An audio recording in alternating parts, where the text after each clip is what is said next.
नमस्कार मंडळी, मी विश्वजित सूर्यवंशी आणि आपण अष्टविनायक यात्रेच्या पहिल्या टप्प्यात आलो आहोत. पुणे जिल्ह्यातील मोरगाव मयूरेश्वर गणपतीचं दर्शन घ्यायला. अष्टविनायक यात्रा नेहमी याच ठिकाणून सुरू होते. चला तर मग जाणून घेऊया या गणपतीचं वैशिष्ट्य आणि इथली खास कथा. मोरगाव पुण्यापासून सुमारे 65 किलोमीटर अंतरावर आहे.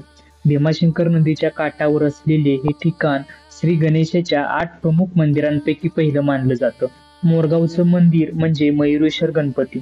मयूरेश्वर म्हणजे मोरावर स्वार असलेला गणपती. या गणपतीची मूर्ती काळ्या दगडाची असून उजव्या सोंडीची आहे. गाभाऱ्यातील मूर्तीवर चांदीचं आवरण असतं, ज्यामुळे खूप आकर्षक दिसते. शिवपुराणानुसार त्रिपुरासुर नावाचा राक्षस जगात अत्याचार करत होता. देवाने गणपतीची आराधना केली आणि गणपती मोरावर स्वार होऊन आले. गणपतीने त्रिपुरासुराचा वध करून इथे वास केला, त्यामुळे त्यांना मयूरेश्वर म्हणतात. म्हणूनच हे मंदिर अष्टविनायकांमध्ये सर्वात पहिलं मानलं जातं. मंदिर चारी बाजूंनी लहान लहान मिनारांनी सजवलं आहे. इथं गावाच्या मध्यभागी गणेश ध्वज उभा आहे, जो यात्रेचं प्रमुख चिन्ह आहे. मला इथं खूप शांतता वाटली. गावकरी खूपच आपुलकीने बोलतात. इथलं प्रसादाचं मोदक खरंच स्वादिष्ट आहे. जर तुम्ही इथे यायचं ठरवलं तर सकाळी लवकर आलात तर गर्दी टाळता येते.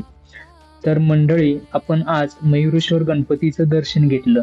अष्टविनायक यात्रा याच मंदिरापासून सुरू होते आणि याच मंदिरात संपते. पुढच्या आठवड्यात आपण भेटणार आहोत सिद्धटेकच्या सिद्धविनायकाला. तोपर्यंत जय गणेशा. व्हिडिओ आवडला असेल तर लाईक करा, सबस्क्राईब करा आणि तुमचा अनुभव कमेंटमध्ये जरूर शेअर करा.